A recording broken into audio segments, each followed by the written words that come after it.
Hey guys, it's Modded. What's up? Today, I'm going to be comparing two very popular carbines, the ACW-R and the MTAR-21. These carbines have the highest rates of fire of any carbines in the carbine category, with 880 RPM and 900 RPM respectively. These things are close quarters monsters, and they just eat through enemies. Though the rate of fire does tend to get a little bit harder to control at a little bit longer ranges. However, being carbines, these really aren't designed for long range. They're more versatile than PWs, but if you want long range, go use an assault rifle or sniper. I'd say DMR, but those are kind of underpowered right now. But I digress. ACW-R is very easy to acquire. It's the second carbine you unlock after you unlock the AK-5C, so very easy gun to unlock. The MTAR-21 is also very easy to unlock, even easier than the ACW-R, on the condition that you have access to the China Rising DLC, whether you buy the DLC or you have premium like I do. All you have to do to unlock the MTAR-21 is you have to get one bolt action rifle kill, one LMG kill, one assault rifle kill, and one grenade kill within the same round. This is pretty easy to do, as all you really have to do is spam grenades the entire match and get a kill, respawn, get another kill, respawn, get another kill. Even if you're pretty bad, just go play a 300 ticket TDM, and I'm pretty sure you can get 3 kills by the end of the match, or 4 kills counting the grenade kill. As far as differences between these two carbines, primarily the MTAR-21 is a bullpup, and bullpups in Battlefield 4, and I guess in Battlefield 3 as well, have better hip fire and better move spread than their non-bullpup counterparts, but as a result they also have worse standing still ADS spread.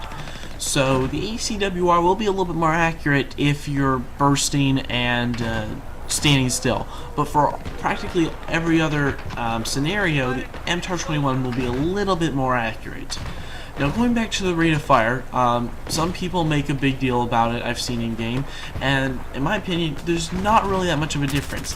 The ACW-R's 880 RPM is only 20 RPM less than the MTAR-21, which comes out to a little bit around 2%, somewhere between 2% and 2.5%, if I'm doing my math right. Which means you're practically never going to see a difference.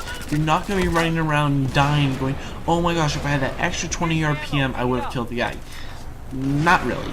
So there's not really much of a DPS difference between these two. So what it all boils down to really is preference, because the only other stats that I can tell so far, because we don't have the Simthic stats yet, is it feels like the MTAR-21 has a little bit less vertical recoil, but in my opinion it's so little that, I mean, you can notice it, kind of like you can notice that the rate of fire is lower on the ACW-R, but as far as making a real world difference, as in making you play better, not really. In my opinion, it's just really insignificant. So where does preference come in? There's two stats that really make these different. Again, the bullpup thing, making the MTAR-21 a bit more accurate than the ACW-R in a lot of cases. Then there's reload speed.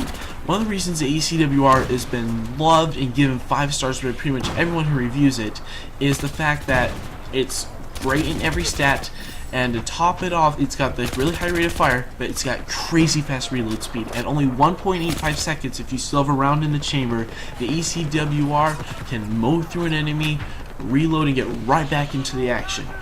The MTAR-21 also has a decent reload speed, but it's not terribly fast. It's about 2.2 to 2.3 seconds, and I got that number just by counting the number of frames it took when I'm recording at 30 FPS. So give me a little grace, I'm probably about a 1/10 of a second off somewhere, but about 2.2 to 2.3 seconds. So it takes about a full half second longer than the ACW-R to reload, which again isn't completely terrible, but it's not amazing. At least it's better than the FAMAS. So which one should you use?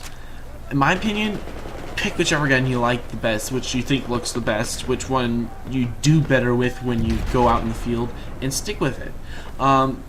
Or the alternative is to do what I do and pick which one you want to do. If I'm playing, say, 64 player TDM on, say, Hangman Resort or Operation Locker, I'm going to be sticking with the ACW-R simply because it's got that faster reload speed. And it can get really chaotic, and so it gets really hairy out there. I'd much rather have that faster reload speed than a little bit better accuracy. Now, on other matches, let's say I'm playing defuse, with it only being 5v5 and no respawn game mode, it's not going to get quite as hairy simply because you're not going to be encountering the entire enemy team at once unless you're playing, say, Operation Locker. And even then, you still probably won't encounter the entire enemy team at once. So in that case, you can get away with a little bit slower reload speed. And heck, I'd rather be a little bit more accurate, especially if I can't revive or respawn when I die. So just honestly pick, in that case, you can just pick the situations that you want to use whichever carbine. So I hope you guys like this video. Like and subscribe if you enjoyed it. Leave a comment down below letting me know which carbine you prefer and why, and also let me know what videos you guys like to see from me. I'm trying to keep these videos original, talk about things that no one else does. If you really want detailed stats, you can always go to Synthic or watch Level Cap's videos. He's really good. And if you want incredibly funny commentary, you can always watch like the Pwn Star for hire.